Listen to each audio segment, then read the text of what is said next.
这好像是个人啊！这上面还有道符，什么真人镇压于此。这事儿有点邪，不行，咱请个高人开坛做法事，咱驱邪。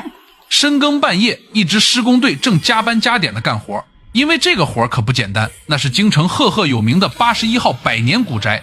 可谁知挖机一铲子下去，竟然挖上来了一个黑黢黢的大坛子，出土的瞬间，一股滂臭的味道迅速散开，工人们被恶心坏了。可殊不知下一秒，坛子就离奇坠地炸开了，工人们赶紧上前查看，这一看不要紧，里面竟然是一具婴儿的尸体。诡异的是，尸体上还贴着一个黄符，还不等众人反应，一阵邪风吹过，瞬间将黄符给吹走。明眼人一看就知道这个坛子肯定有说法，当即提议请高人来驱邪。可工头老宋却根本不在意，干工地的谁没挖过什么东西出来？我们先不要自己吓自己好不好？可话音刚落，旁边的工人哇的一声就吐了一大滩。恐怖的是，这呕吐物竟然全是活着的蛆虫，众人当场就吓疯了，纷纷撂挑子不干了。恭喜你在手机电量带40刷到了这部近10年来最生猛也最值得反复观看的内地恐怖片《京城81号》。其实无论什么恐怖片，最怕的就是有现实原型，而这部片子直接拿京城4大凶宅之首的朝内81号开刀。当年上映完，直接把这宅子带成了网红探险圣地，无数观众看完连夜跑去实地打卡。友情提示，这片子的确吓人，强烈建议艾特你胆大的朋友，让他别睡了。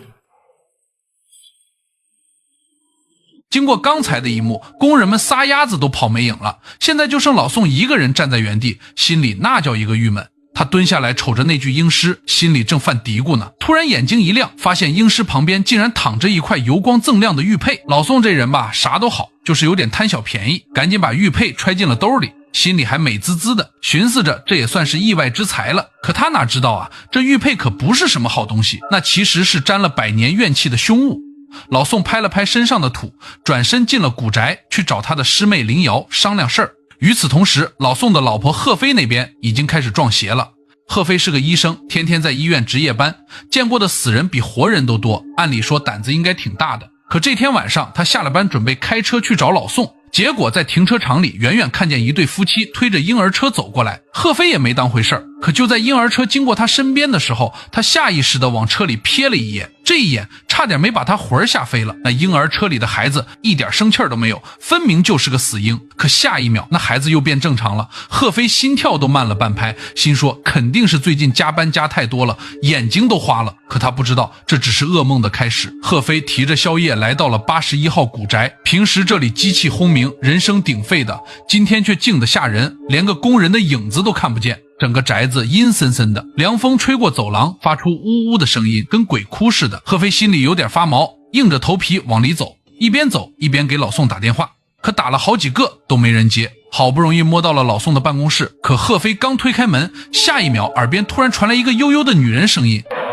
男人都一样，当着你的面还会对别的女人动手。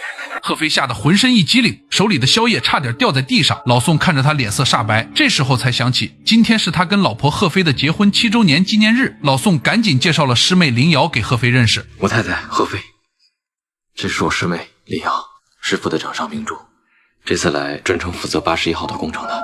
因为刚刚那个奇怪的女人声音，导致现在贺飞看林瑶的眼神都不太对了。到了半夜，老宋点了一桌子外卖，几人一起吃饭唠嗑。在饭桌上，贺飞把刚才在停车场和办公室遇到的怪事都跟老宋说了。老宋听完心里也咯噔一下，顿时想起了白天挖出来的那具婴尸，还有那个吐了一地蛆虫的工人。难道这宅子真的有问题？这时候师妹林瑶放下了筷子，一脸严肃地告诉众人，这里是显赫一时的将军府，但是一夜之间没落，就是因为当时轰动京城的尸婴案，凶手就是81号上一任女主人钮梦鹤。老宋和贺飞对视一眼，都屏住了呼吸。林瑶这时就缓缓地讲起了那个尘封了100年的故事。那是民国初年军阀混战的年代，这栋宅子的主人是一位姓张的少帅。要说这张少帅，那可真是个奇人。在那个3妻4妾是家常便饭的年代，他竟然只娶了一位正室夫人，而且夫妻俩感情那是相当好。可天有不测风云，张少帅的父亲突然去世了，那些虎视眈眈的军阀们立马就想趁机吞并张家的地盘。其中有一个姓纪的大帅势力最大，他给张少帅下了最后通牒，要么娶我妹妹季金翠为妻，两家结为秦晋之好，我保你一家平安，要么我就带兵打过来，把你这大帅府夷为平地。张少帅也是个硬骨头，当场就拒绝了，说啥都不答应。可他的夫人却是个深明大义的女人，她不想因为自己让全城的百姓都跟着遭殃，也不想让丈夫多年的心血毁于一旦。于是她直接找到季大帅答应了这门婚事。可这季大帅可不甘心让自己亲妹妹做二姨太，当场就让原配夫人做平妻，说白了就是让他妹妹做大，慢慢再把原配挤走。到了新婚之夜，这张少帅根本没进二姨太季金翠的房间，而是继续陪着自己的原配夫人过了一夜，并且他把自己最珍贵的家传玉佩送给了夫人。金翠新婚夜独守空房，这对他来说简直就是奇耻大辱。第二天一早，他直接冲到正房，抬手就给了大太太一个响亮的耳光。贱人，这是什么？你怀孕了？我一生命中无子，这个是给你和智胜将来孩子的礼物。什么烂货！我告诉你，你别得意，智生的心早晚都是我的。大太太被二房这么侮辱，愣是一句话没吭。她知道季金翠背后有她哥哥撑腰，自己根本惹不起。可她心里也清楚，这场战争才刚刚开始。从那天起，两个女人就开始了明争暗斗。季金翠明白，在这种深宅大院里，母凭子贵是永远的真理，只要她能先生下儿子，地位就稳如泰山了。可偏偏她的肚子一点动静都没有。就在季金翠急得团团转的时候，府里的一个姓王的巫医找到了她。这个王巫医医术不怎么样，歪门邪道倒是懂得不少。于是他神秘兮兮地对季金翠说：二少奶奶与大少奶奶不同，将门出身，身体底子是有的，只是平日耗费心力太大。如果能悉心调养，我想过不了多久便会有好消息。真的吗？开什么方子吃什么药，你尽管开就是了，我们张家吃得起。季金翠眼睛一亮，赶紧问是什么秘方。王巫医立刻告诉了季金翠：以孕妇产胎所余紫河车入药，这本是宫中主子娘娘争宠产子的禁方，但其实那药用的不对，我终找到了提药的最佳方法，是生伯腹中火影宝衣入药，服用此药必能产子。这一听就是伤天害理的邪术啊！要是换了别人，肯定当场就拒绝了。可这季金翠已经被嫉妒冲昏了头脑，她才不管什么天理报应，只要能怀孕，能夺到大太太的位置，让她干什么都行。她当即就答应了王巫医，还给她拿了一大笔钱，让她赶紧去办。从那天起，京城就开始怪事不断，每天都有孕妇莫名其妙的失踪，活不见人，死不见尸。偶尔有被找到的，也都是被人残忍的杀害了，肚子里的胎儿不翼而飞。整个京城人心惶惶，家家户户都不敢让孕妇出门。警察查了好几个月，一点线索都没有。就这样，在28个孕妇惨死之后，季金翠果然怀孕了。张少帅得知消息，虽然心里还是只爱着大太太，但这毕竟是他的第一个孩子，也十分高兴，对季金翠也多了几分关心。季金翠看着张少帅对自己越来越好，心里高兴坏了。可他知道，只要大太太还在这个家里，他就永远不能安心。于是他和王巫医又策划了一个更歹毒的阴谋。这天，警察突然包围了大帅府，说有人举报杀害孕妇的凶手就藏在府里。张少帅身正不怕影子斜，坦然地让警察搜查。可搜查的结果却让所有人都大吃一惊，那些失踪孕妇的遗物竟然全都在大太太的房间里被找到了，铁证如山，大太太百口莫辩。张少帅看着那些证据，又看着大太太苍白的脸，心里痛苦万分。他不愿意相信自己深爱的妻子会做出这样伤天害理的事情，可眼前的证据却容不得他不信。晚上，张少帅来到大牢里看望大太太，他看着妻子憔悴的样子，心疼的不行。大太太看着丈夫，眼泪止不住的流了下来。他心里明白，张少帅是相信他的，可他也知道季金翠是根本不会放过他的。果然，张少帅刚走，季金翠就带着王巫医来了。季金翠得意洋洋地告诉大太太了真相。你没看错，我是有了智生的骨肉了。如果当初你没有放弃王医师的话，又怎么会轮得到我呢？真的是你们杀了那些孩子，你怎么忍心？王医师是个天才，如果不是他的话，我根本就怀不了孕。大太太听完季金翠说的话，心彻底死了。她知道，如果想保护自己的丈夫张少帅，她只有选择牺牲自己。想到这儿，她终于向季金翠低头了。3天后，驱魔仪式在大帅府的大院里举行，现场来了好多围观的百姓。按照张少帅的计划，只要大太太承认自己是被邪魔附身，他就可以顺势把她救下来。可就在仪式进行到一半的时候，大太太突然像疯了一样，又哭又笑，嘴里还不停地喊着。围观的百姓们群情激愤，纷纷开始用臭鸡蛋烂菜叶朝他砸去。张少帅看着眼前的一切，心都碎了。他真的以为大太太疯了。当天晚上，各方军阀都跑来逼迫张少帅杀了大太太偿命。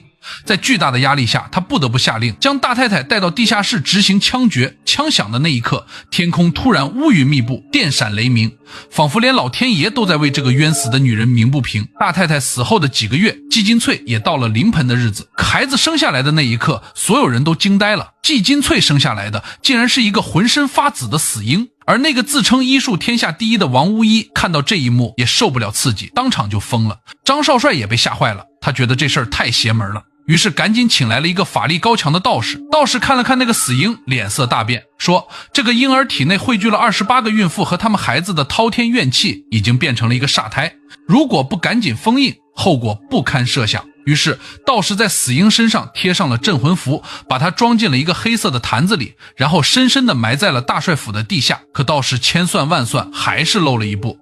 就在死婴被埋下的当天晚上，那些怨气就彻底爆发了。他们化作一团黑雾，先杀死了季金翠，然后又附在了张少帅的身上。被附身的张少帅拿起枪一顿乱射，把大帅府里所有的人，不管是丫鬟、仆人、卫兵，连府里的狗都没放过，杀了个一干二净。做完这一切后，张少帅就神秘消失了，再也没有人见过他。从此，这座曾经辉煌一时的大帅府就变成了一座人人谈之色变的鬼宅。100年来，凡是进去过的人，没有一个能活着出来的。林瑶讲完这个故事，老宋和贺飞听得后背发凉，鸡皮疙瘩掉了一地。老宋下意识地摸了摸兜里的那块玉佩，心里咯噔一下，原来这块玉佩就是当年张少帅送给大太太的那块。可话虽这么说，老宋心里却已经开始打鼓了。当天晚上他翻来覆去怎么也睡不着，总觉得有一双眼睛在暗处盯着他。第二天一早，老宋就赶紧派人去招聘新的工人。可那些工人一听说要去京城81号干活，头摇得跟拨浪鼓似的，给多少钱都不去。老宋急得团团转，可一点办法都没有。就在老宋焦头烂额的时候，贺飞那边又出事了。贺飞在医院值班，正在给一个刚去世的患者盖白布，突然